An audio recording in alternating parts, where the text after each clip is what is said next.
Jesús y la oración. En esta porción del Sermón del Monte, Jesús enseña que la oración debe ser sincera, privada y enfocada a Dios. No para impresionar a otros. Jesús, hermanos, aquí condenaba la hipocresía y las repeticiones vanas que en aquel momento hacían y que hasta la vez se sigue practicando como una forma de llegarse a Dios, de orarle a Dios con una vana repetición.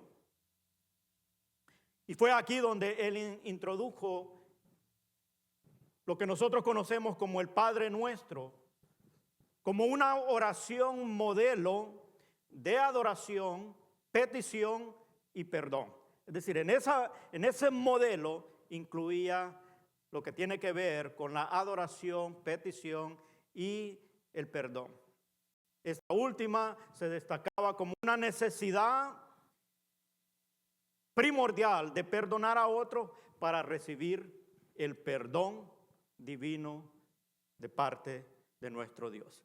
En esta enseñanza vamos a ver 3 puntos clave de esta lección que nosotros podemos aprender acerca de lo que Jesús enseñó acerca de la oración. Primer punto tiene que ver allí en los versos 5 al 8 y es la intención de la oración. ¿Cuál es nuestra intención cuando vamos a hablar con Dios? Y vamos a leer ahí los versículos 5 al 8 del capítulo 6 y lo mantiene allí para que podamos estar siguiendo la escritura a medida vayamos desarrollando cada uno de los puntos. Dice así la palabra del Señor: y cuando ores no seas como los hipócritas, porque ellos aman el orar en pie en las sinagogas y en las esquinas de las calles para ser visto de los hombres. De cierto os digo que ya tienen su recompensa. Mas cuando ores, entra en tu aposento y cerrada la puerta, ora a tu Dios que está en secreto, y tu Padre que ve en lo secreto te recompensará en público. Y orando, no uséis vanas repeticiones como los gentiles, que piensan que por sus palabrerías serán oídos. No os hagáis pues semejantes a ellos, porque vuestro Padre sabe de qué cosas tenéis necesidad antes que vosotros le pidáis. Aquí en esta primera parte, él trata de enfocar cuál debe ser nuestra intención y también nos estaba ubicando a ellos porque eso era lo que ellos perseguían al hacer la oración, era de poder ser visto por los demás. Aunque no tiene nada de malo, hermano, orar en público, sino la intención que se hacía la oración. Es decir, los fariseos, los escribas estaban orando en público en la sinagoga y ellos esperaban que todos lo vieran, porque eso era la intención de ellos. Por eso es que Jesús les hace esta aclaración y les advierte en contra de orar en público, porque Él les dice, ustedes lo hacen para ser vistos. Por eso es que hace la aclaración y no tiene nada que ver que no se pueda orar en público. La verdadera oración, Él los llevaba y le decía, debe ser íntima, y por eso es que dice, entra en tu aposento, y eso es lo que representa, o lo que quiere decir la palabra, algo íntimo. Cuando estés ahí, entra, cerrada la puerta, habla a tu Dios que está en lo secreto. Jesús condena, hermano, la hipocresía y la repetición vana. Y es algo que quizás nosotros, o algunos de nosotros fuimos enseñados y formados, que el llegarse a Dios tenía que ser con una lista de oraciones repetitivas y que por hacerlo pensábamos que estábamos agradando a Dios. Pero Jesús aquí, hermano, yo no sé, es tan claro cómo debe ser la intención de poderse llegar a Dios. No por repetir vanas palabrerías Y dice vana en el sentido de la intención, no que las palabras sean malas. Por ejemplo, a mí me enseñaron que había que recitar el Padre Nuestro 10 veces y que tenías que hacerlo. Y de alguna manera, hermano, era bastante tedioso el poderlo hacer porque tenías que estar contando. Y a veces ibas quizás por la 8, no sabías si ya hiciste si vas por las 5, ¿okay? Pero estaba más en el afán de cumplir un número de frases. Y si era por la noche, estabas cabeceando allí, te caía tu coscorrón. Y la persona que estaba ahí haciéndote orar se enojaba. Pero que había que terminar. Todo eso era vano.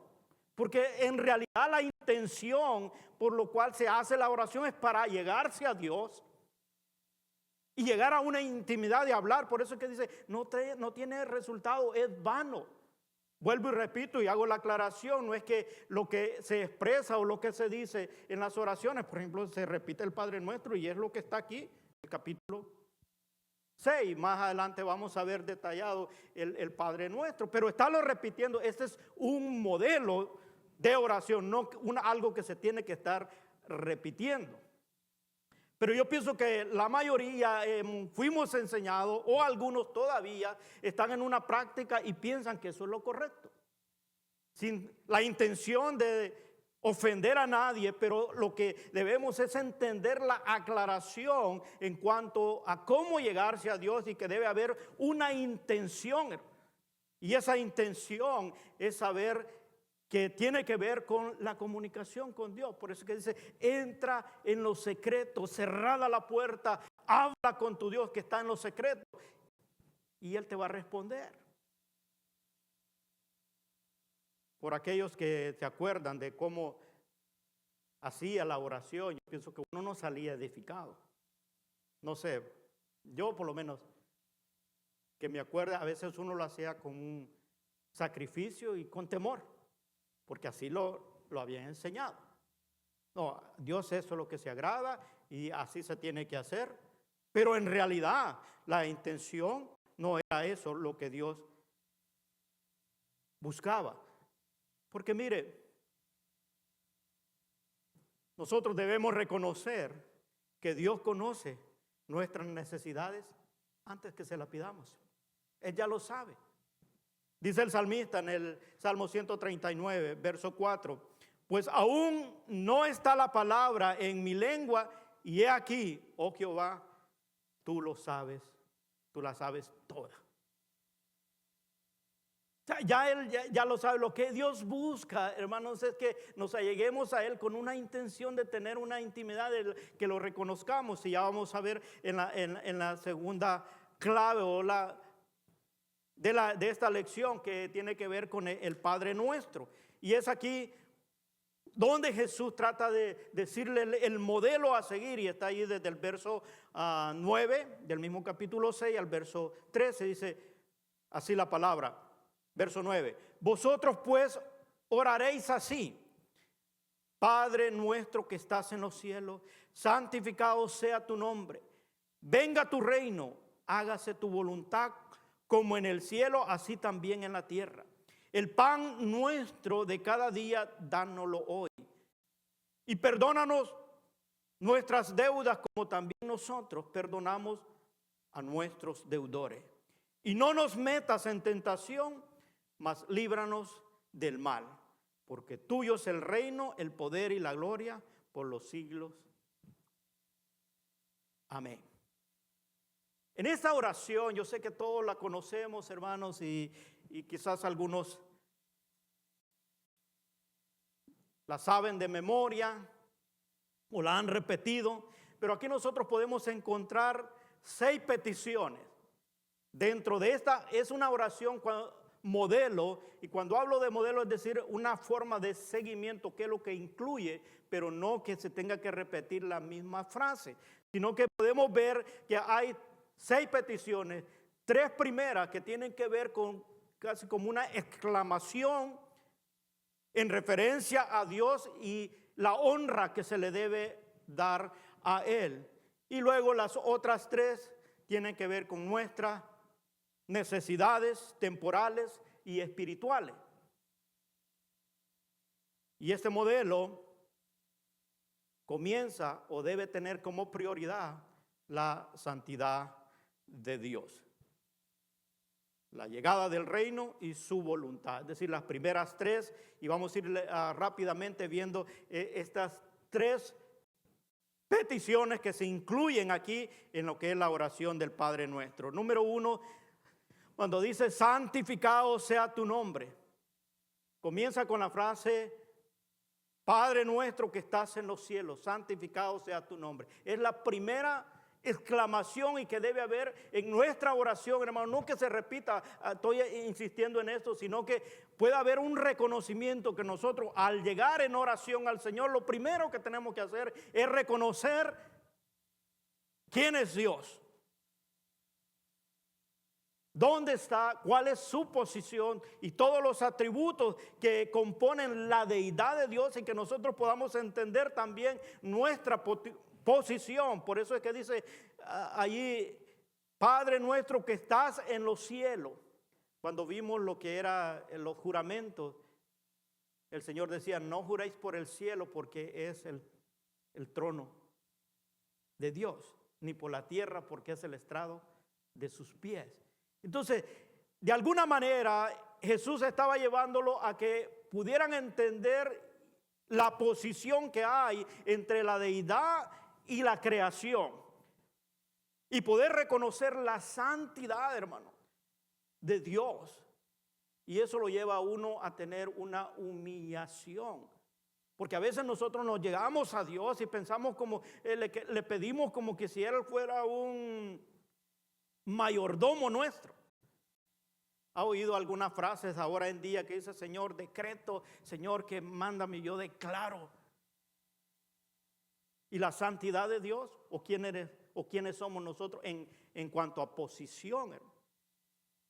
A veces no concuerda o no es coherente.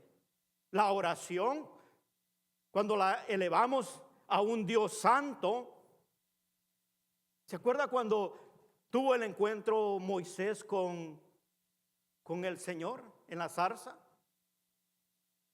Nomás llegó y le dijo, quítate el calzado, porque el lugar donde está santo es. Y esto tiene bastante simbolización y bastante significado de lo que estaba diciéndole ahí el Señor. Pero era reconocer, hermano, esa santidad del Señor debe ser nuestro primer exclamación y reconocer que cuando nos llegamos a hablar con Dios, nos estamos llegando a una deidad, a un Dios santo, 3 veces santo.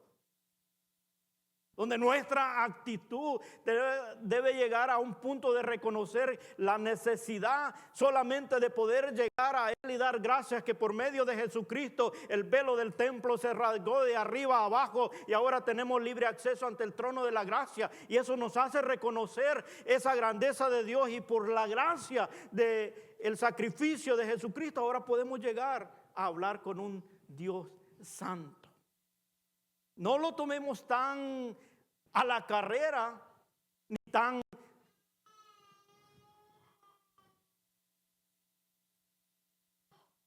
iba a decir confianzudo de alguna manera de pensar que podemos llegar como nos dé la gana, hermano. Sino debemos saber que debemos purificarnos. Yo no sé si usted ha leído lo que simbolizaba el tabernáculo en aquel tiempo, que solo el sacerdote entraba una vez al año para expiar el pecado. Y él tenía que santificarse porque entraba a la presencia del Señor. A veces nosotros queremos que Dios nos escuche la oración y venimos como nos parece y a veces en transgresión o en pecado. Pero estamos llegando delante de un Dios santo, hermano, que se merece nuestra humillación, nuestro reconocimiento, y a esos que lo llevaba Jesús en esta oración del Padre Nuestro. Primero tenemos que reconocer que si bien es cierto, Dios a través de Jesucristo se allegó a nosotros para rescatar y buscar lo que se había perdido, pero su santidad no se pierde, hermano, sigue siendo la misma, sigue siendo merecedor de toda honra, toda gloria y toda alabanza, y nosotros somos merecedores de condenación. Pero ese Dios santo está allí, que por misericordia no hemos sido consumidos.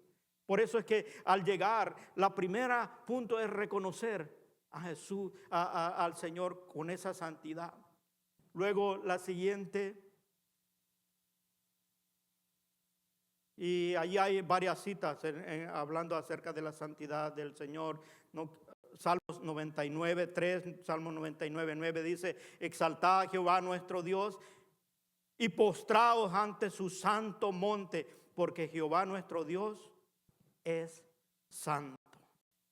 Salmo 111, 9, 1 Samuel 2, para darle alguna cita donde siempre, y hay muchas citas donde habla de la santidad de Dios y del temor que debe haber de sus hijos al reconocer esa santidad. Luego, segunda petición o exclamación dentro de la oración del Padre Nuestro, dice: venga tu reino.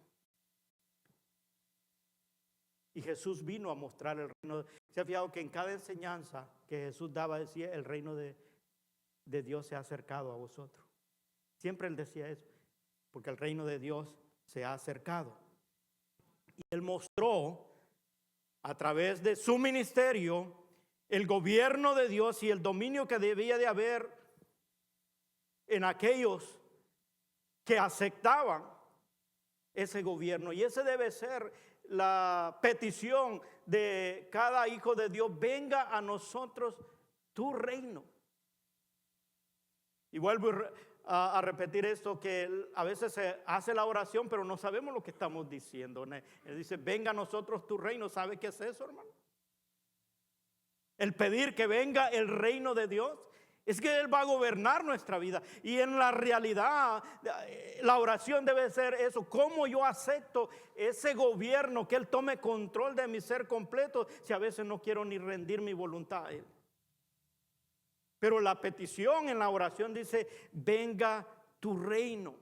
Por eso el Señor Jesús dijo allí mismo en el Evangelio de Mateo, en el verso 6, más adelante, en el verso 33, dice: buscad primeramente el reino de Dios y su justicia, y lo demás viene por añadidura. Es decir, en nuestra oración, hermano, antes de llegar a las otras tres peticiones que tienen que ver con nosotros, tenemos que pasar primero por las primeras tres. Primero, exaltar a nuestro Dios. Segundo, reconocer su reino. Reconocer su reino es aceptar lo que Él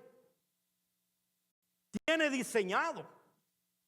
Y aceptarlo, a someterme a ese reino. Buscar primeramente el reino de Dios es someterme a las leyes del reino. Lo que estamos estudiando del Sermón del Monte son esas leyes, son esos estatutos. Yo sé que ya llevamos varios días, yo no sé de cuánto usted se acuerda o cuánto se está aplicando en su vida. Hablamos de las bienaventuranzas, hablamos de sal de la tierra, de luz del mundo, y todo lo que vimos en el capítulo 5. Pero esas son las leyes del reino. Y cuando yo digo venga tu reino, ¿realmente estamos dispuestos a aceptar el gobierno de Cristo? Porque para aceptar eso, hermano, necesitamos morir al yo y dejarnos gobernar por Cristo. En el Evangelio de Marcos, en el capítulo 1, verso 15, cuando Jesús comienza su ministerio, después que Juan había sido encarcelado, Jesús vino a Galilea predicando el evangelio del reino. Y él dice en el verso 15 del capítulo 1 de Marcos, diciendo: el tiempo se ha cumplido y el reino de Dios se ha acercado. Arrepentíos y creed en el evangelio. Eso es el reino de Dios que se ha acercado. El arrepentimiento y creer en la buena nueva, en la buena noticia que Jesús traía para aquellos que querían ser reconciliados con el Señor. Y esa es parte de esas primeras peticiones. La segunda y la tercera diga: hágase tu voluntad como en el cielo, así también en la tierra. Es fácil repetir la frase, llevarla a la práctica y aceptarla es una tarea de sometimiento. Y es allí, hermano, por eso estamos acá, por eso tenemos los servicios, por eso buscamos del Señor, aunque lo hacemos una vez a la semana, pero toda nuestra oración, el punto de alcanzar es hacer la voluntad de Dios o alinearnos con la voluntad del Señor. ¿Y cuánto trabajo nos lleva? Porque a veces todo lo que el Señor dice en cuanto a su reino y la forma de vivir como hijos de Dios, a veces a nosotros no nos parece. Pero la oración, Cristo dice, esto tienes que pedir. Hágase tu voluntad como en el cielo, así también en la tierra. Jesús, hermano, Él lo cumplió cuando en aquella oración de Getsemaní, Él oró al Padre y Él dijo: si es posible, pasa de mí esta copa. Él sentía el dolor, como quizás nosotros muchas veces le hemos reclamado a Dios o le hemos de alguna manera protestado por la condición que quizás estamos enfrentando en la vida y no nos parece justo lo que estamos pasando. Pero es allí donde entra esta exclamación, este tipo de oración, donde debemos entender que la voluntad de Dios es perfecta, hermano, y agradable. Eso es lo que dice Romano. Agradable y perfecta. Por eso en la oración que hacía Jesucristo, Él sentía el dolor, sabía humanamente por dónde tenía que pasar, ir a la cruz del Calvario para poder rescatar y salvar lo que se había perdido. Y Él dice: si es posible, pasa de mí esta copa, pero no se haga mi voluntad, sino la tuya. Para nosotros, hermanos, es un reto porque no está fácil aceptar o buscar la voluntad de Dios, porque sabemos que a veces va en contra de nuestros deseos o va contrario a lo que nosotros deseamos. Pero siempre la voluntad de Dios va a ser perfecta. Es allí donde, sometido al reino de Dios, vamos a tener la capacidad de poder obedecer lo que es la voluntad del Señor. Y ese es el trabajo de todos los días como hijos de Dios, estando en esta naturaleza y peregrinando en este mundo, es hacer la voluntad de Dios. Ahora, si Dios la demanda, es porque Él nos da la capacidad a través de su Espíritu Santo el que nosotros podamos someternos, pero debemos anhelarla, que nuestra oración, cada vez que tenemos ese acercamiento a Dios para hablar con Él, debemos entender primero estos 3 puntos: la santidad del Señor, buscar su reino y que su voluntad se haga. ¿Para qué, hermano? Para que las otras 3 peticiones, entonces nosotros podamos tener el derecho de poderla hacer, porque esto es lo que incluye después en el número 4 de esa peticiones están: el pan nuestro de cada día, dánoslo hoy. Es decir, el sustento diario. Una vez sometido al reino, has clamado el reino, sometido a su voluntad, no vas a pedir más allá de lo que tú necesitas. Vas a estar satisfecho, contento, sin afán.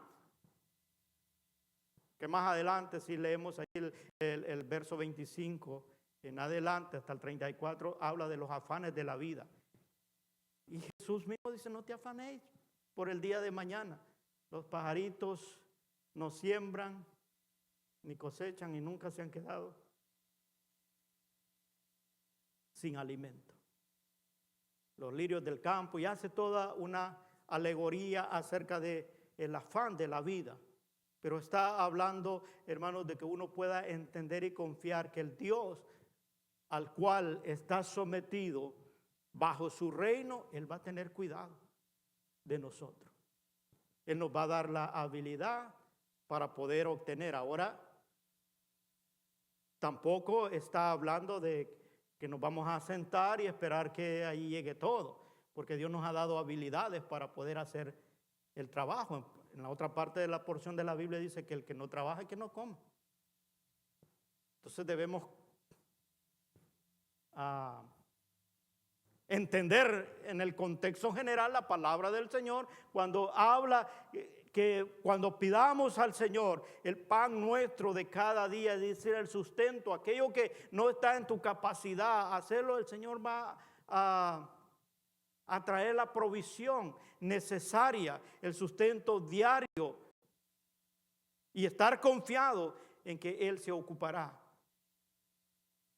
de nuestra necesidad. Yo siempre aclaro esto, de nuestra necesidad, no de lo que queremos, porque a veces nosotros queremos mucho, pero Él suple lo que nosotros necesitamos. Eso Él se encarga de poderlo traer sin afanarnos, sin estar preocupados o con ansiedad, porque a veces el no confiar en el Señor y en su provisión entra todo lo que envuelve al ser humano a traer depresión por las cosas del pasado, estrés por las adversidades del presente y ansiedad por el futuro. Y eso lo vamos a oír nosotros muy común en nuestros días.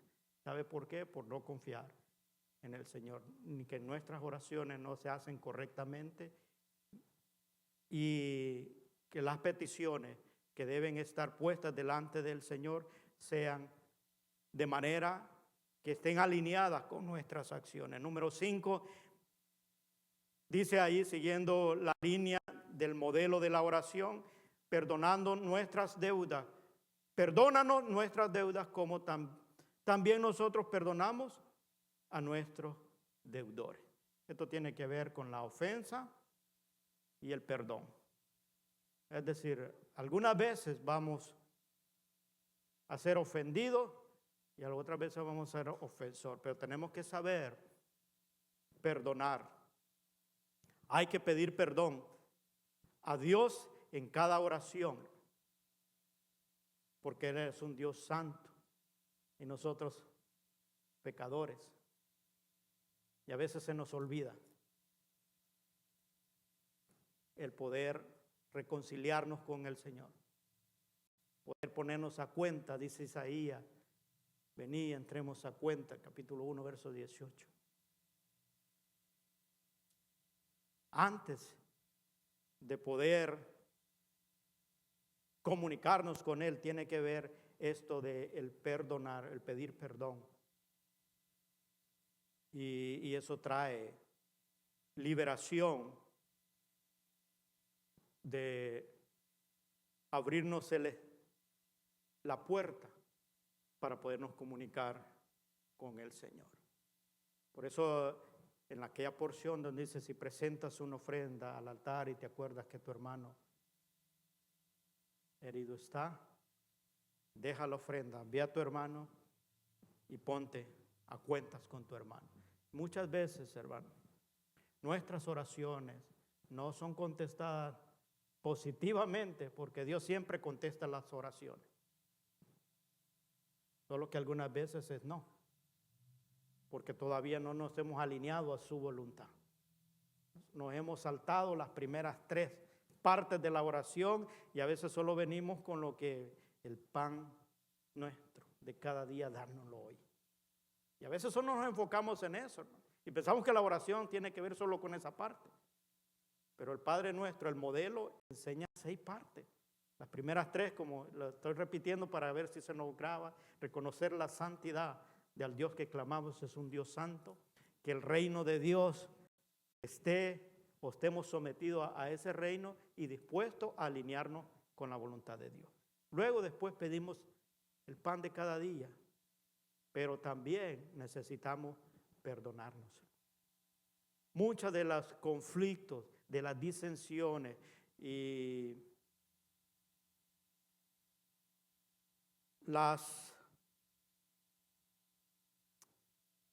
separaciones que hay entre los seres humanos es por la falta de perdón. Y porque a veces usamos diferentes excusas, solo por el hecho de no pedir perdón. Es que yo no tuve la culpa. Ni supe que te había ofendido. Pero si ya te lo están diciendo, es de reconocer. Es de reconocer nomás y perdonar. Porque sabe que ahí en la oración dice, para que también el Señor perdone nuestras ofensas. A veces nosotros creemos que Dios nos va a perdonar nuestra falta, aunque nosotros no hayamos perdonado. Pero no es así, hermano. Y si lo creemos de esa manera, la palabra del Señor enseña otra cosa. Y no va a pasar sino como Dios tiene establecido su reino, sus estatutos, sus mandatos. Debe haber una claridad en cuanto a eso. El perdón trae liberación, trae restauración, trae libertad, trae sanidad. Cuánto beneficio hay cuando tomamos acción de perdonar. Así como Cristo nos perdonó, así nosotros podemos tomar esta acción de poder recibir ese beneficio. Ahí en el verso 12 dice, y perdónanos nuestras deudas, como también nosotros perdonamos a nuestros deudores. Yo pienso que si nosotros no tomamos de la gracia extendida por Jesucristo en la cruz del Calvario, no hay nada que pueda pagar la deuda que nosotros tenemos con el Dios Santo. Solo por la gracia de Jesucristo nosotros podemos llegar. Y a eso nos hace deudores, porque Él pagó el precio de nuestra redención. Y a veces las cosas más pequeñas que nuestros semejantes se nos hacen tan difícil. Porque uno quiere cobrársela, ¿no? Y siempre dice, si me la hizo, que me la pague. Pero es ahí donde asumir o someterse bajo el reino de Dios nos da esa capacidad de poder perdonar. Insisto en esto porque la mayor estancamiento que puede haber en la vida del seguidor de Cristo, del cristiano, es la falta de perdón.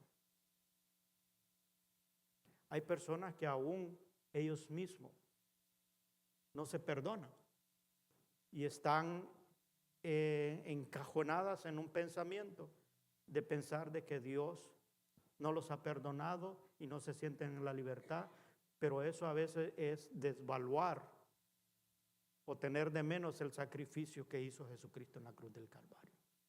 Porque la palabra de Dios dice que la sangre de Cristo nos limpia de todo pecado. Además de tener un concepto así, a veces la falta de perdón a nuestros semejantes, a nuestro prójimo, nos está limitando a lo que Dios quiere manifestar de su gracia, de su amor y su misericordia en cada uno de nosotros. Y debemos extender el perdón y también ser perdonados. El rey David decía, líbrame, Señor, hasta de mis pecados ocultos.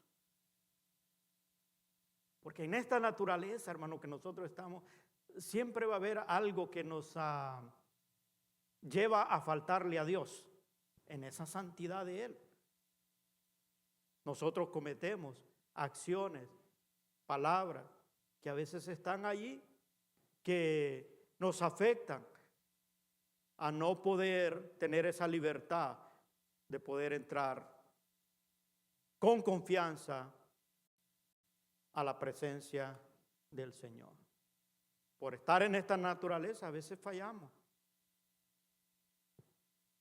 pero su perdón siempre es de vida o muerte, porque sin santidad nadie verá al Señor. Por eso esa dependencia del Señor constantemente, la humillación, el reconocer que Él es un Dios santo y nosotros necesitados de Él, nos lleva a poder nosotros siempre vivir en una actitud de arrepentimiento y de búsqueda de reconciliación con Él. Y la última dentro de estas 6 peticiones que envuelve la oración modelo del Padre Nuestro, dice en el verso 13 del capítulo 6, y no nos metas en tentación, mas líbranos del mal. Esta petición, hermano, final en este ruego, en esta oración, no es que no vamos a tener tentación, sino a no caer en ella. Esa es la petición, porque tentación siempre va a haber. De hecho, Jesús fue llevado al desierto para ser tentado. Si usted lee el capítulo 4 de Mateo, va a encontrarse allí. Pero Él fue fortalecido en el ayuno y la oración que tuvo. Se metió en el aposento, habló con su Padre que está en los secretos. Y Él lo fortaleció para poder enfrentar. Ahora, la petición y el ruego nuestro es que no caigamos en la trampa de Satanás. Porque Él siempre va a andar buscando, hermano, que nosotros fallemos. Él tiene la oportunidad de podernos poner la tentación, que es toda provocación que te lleve a pecar. Esa es tentación. Pero la oración nuestra debe de ser: ayúdame a no caer en esa trampa, a poder identificar en el momento de la oferta, uno pueda decir no. Yo siempre me gusta comparar esto cuando en los signs de las tiendas lo ponen hasta color neón y te ponen el precio de algún artículo y dice ahorre tanto, y la gente va y lo compra. Y yo siempre le he dicho, cuando hablo acerca de finanzas, dice: tú cuando compras algo, por muy barato que lo compres, no ahorras, tú gastas. No sé si me entiende. Está más bajo precio. Ahorrar es que usted meta su dinero al banco, ¿no? Allí ahorra. Pero que lo compra a menos precio, usted no ahorra nada. Usted lo compró a menos precio. Y a veces el enemigo, hermano, con su tentación, con su trampa, a veces nos pone promoción, 2 por 1.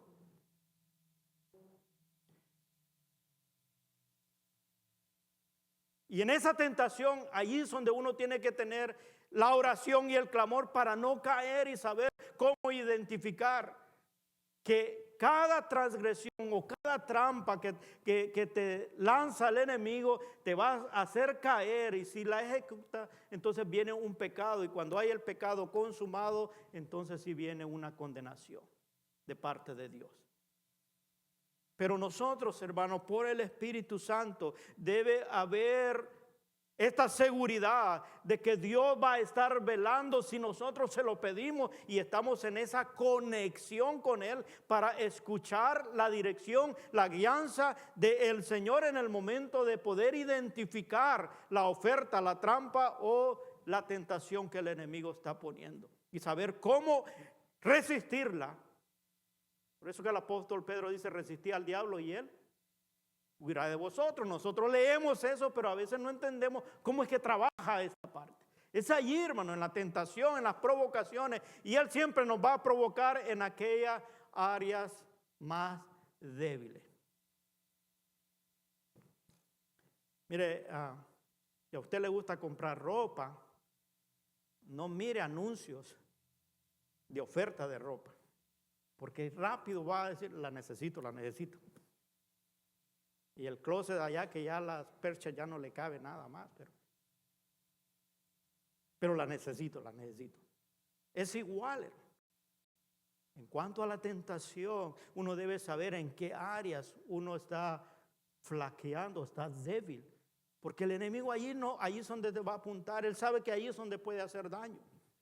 Pero la oración debe ser esa, de saber que está el Espíritu Santo que fue dejado como garantía, que no nos va a hacer falta nada para que nosotros podamos preservar una vida sometida al reino y haciendo la voluntad de Dios, porque Él no nos va a dejar caer. Dice el apóstol Pablo, escribiéndole a la iglesia de Corintios, capítulo 10, verso 13, dice: no os ha sobrevenido ninguna tentación que no sea humana, pero fiel es Dios, que no os dejará ser tentado más de lo que podáis resistir, sino que dará también juntamente con la tentación la salida para que podáis soportar.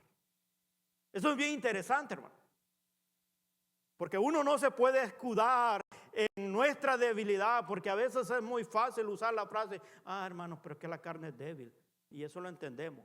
La carne es débil, no quiere ni puede someterse, pero tú tienes el espíritu, porque no nos ha dado Dios un espíritu de cobardía, sino de poder, de amor y de dominio propio. Ese está en ti, está en mí, puesto por el Señor. ¿Para qué? Para poder resistir la tentación. Entonces la excusa de decir: es que la carne es débil, hermano.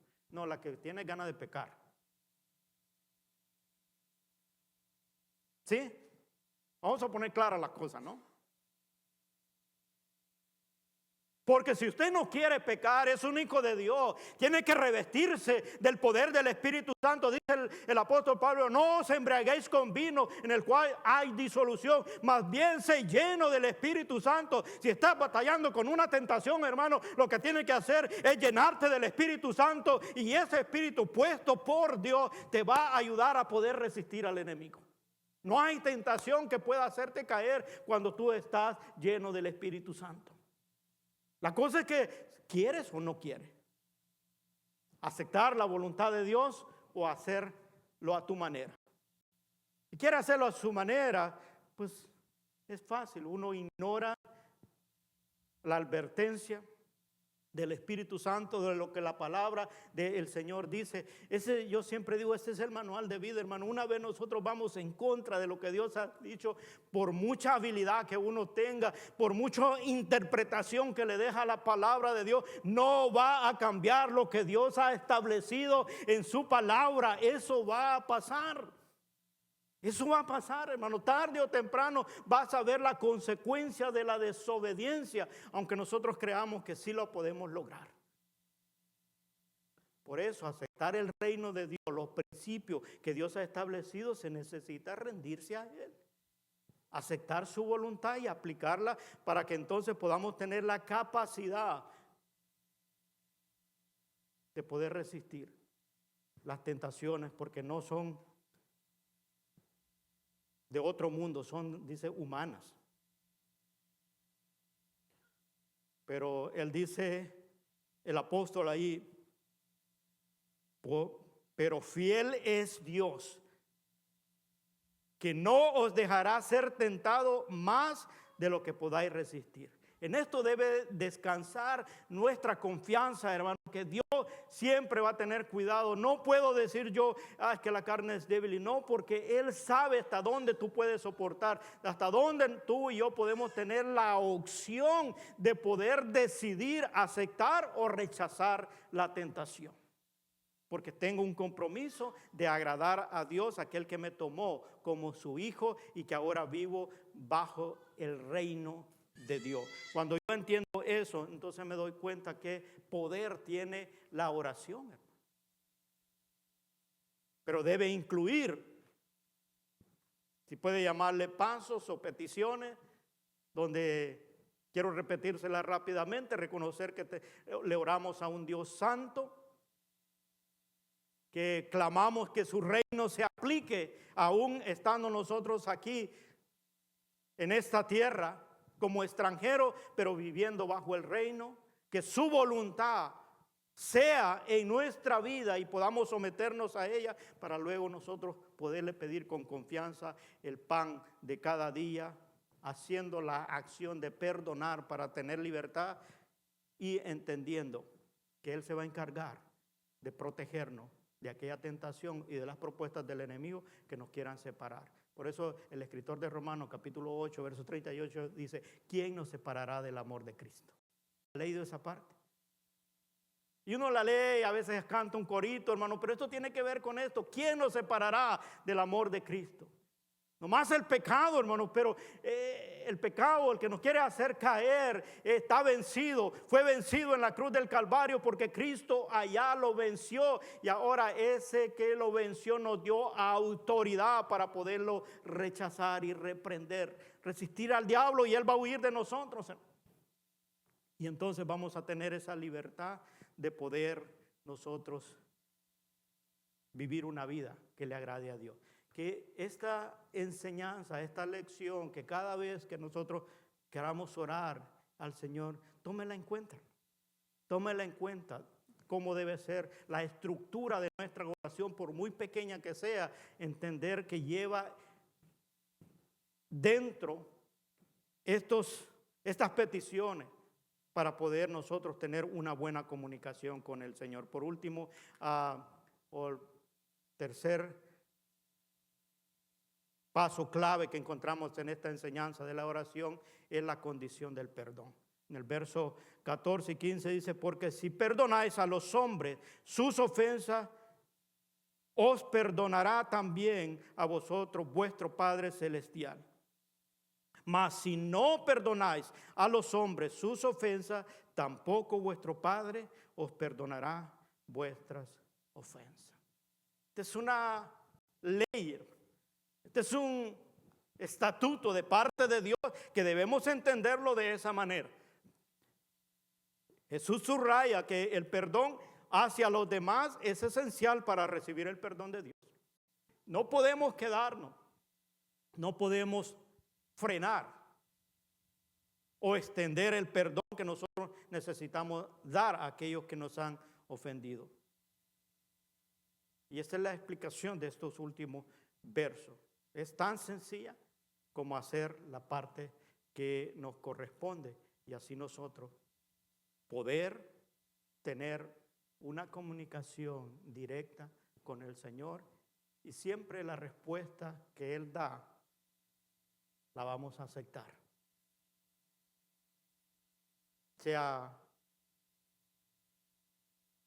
sí o no. ¿Qué recibió Jesucristo cuando pidió que pasara de él la copa? Fue un no, pero él la aceptó. Hay muchos que ya no están en las congregaciones o no siguen a Cristo porque recibieron un no por respuesta. Pero la verdad es no entender la soberanía de Dios, no aceptar su voluntad y no entender los principios del reino. Pero cuando esas tres cosas primero están bien claras en nuestra comunicación con Dios, entonces vamos a entender la respuesta de Dios en nuestras oraciones. Y va a cambiar la manera de hablar con Dios. Pruébelo. Haga las anotaciones que tiene que hacer ahora y en la próxima oración devocional que usted tenga, incluya este orden de oración modelo que enseñó Jesucristo, el Padre Nuestro.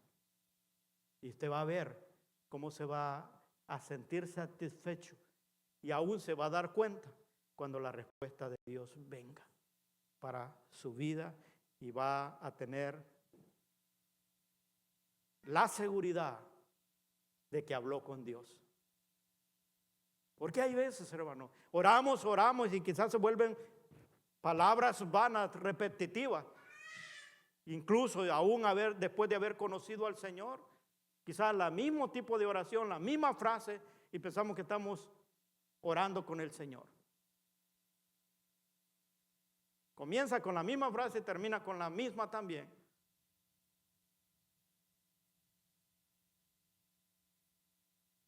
Pero a veces se vuelven nomás vanas repeticiones, sin tener una comunicación con Dios. Pero Dios está ahí, hermano, para escuchar nuestra oración. Él está ahí para oírte, para saber qué es lo que quieres o quién es Él para ti. ¿Quién es Dios? Y en esa oración tú le puedes decir a Dios quién es para ti. Porque Él mira el corazón. Él sabe cuando tú le estás diciendo, tú eres santo. Te exalto, te alabo, glorifico tu nombre.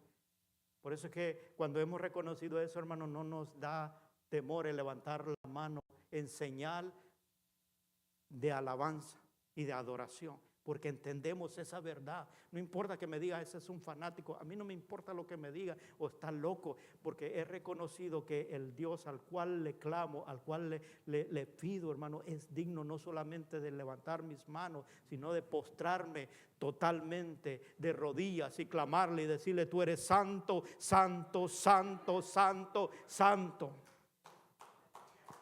Si va a dárselo, hermano, déselo con fuerza, porque Él es merecedor de toda honra, gloria y alabanza. A veces el enemigo nos tiene tan asustados que pensamos, oh, si lo digo voy a ser hipócrita. No, hermano, si usted sabe que se lo da a un Dios santo y se lo da de corazón, déselo con toda su fuerza, que no tenga miedo, que lo oiga el que está a la par, porque el que le estamos clamando, a quien adoramos, a quien servimos, es merecedor de todo lo que nosotros podamos ofrecer en alabanza y en adoración. Amén.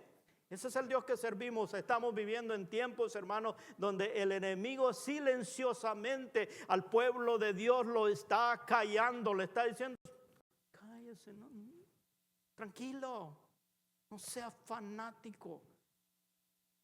Es tiempo, hermano, que la iglesia se despierte, entienda a quién adora, no por hacer gritones ni por hacer alarde, sino por reconocer al Dios que servimos. Es un Dios que tiene poder, que tiene cuidado de sus hijos y que Él espera que exaltemos su nombre, y donde quiera que caminemos, sepa que hay un hijo de Dios que es sal de la tierra, que es luz del mundo y que está dispuesto a exaltar al que es digno de recibir honra, gloria y alabanza. Yo espero que un día en esta congregación, hermanos, despertemos y entendamos que buscamos a un Dios y alabamos a un Dios que tiene poder para cambiar las circunstancias de nuestra vida, de cambiar aquello que nos está limitando, a exaltar al Dios que está para manifestar su poder a través de sus hijos, hermanos. Que milagros sucedan, que cuando venga una persona que tenga necesidad de perdón y sienta convicción de pecado, porque el poder del Espíritu está allí en cada uno de los que están sentados allí, porque son portadores de la gloria de Dios, y esa gloria se tiene que manifestar cuando tú y yo decidamos aclamar al Dios que vive y reina para siempre. Pero esto no es solamente un momento, sino un estilo de vida que debe acompañarnos en cada acción que hacemos, hermanos. Conocer a ese Dios santo, a ese Dios que está allí para poder traer respuesta a la necesidad que tenemos nosotros. Yo no sé cuál es la necesidad que usted tiene en este día que estamos aquí, pero yo voy a invitarle que se ponga de pie. Vamos a hacer una oración acá.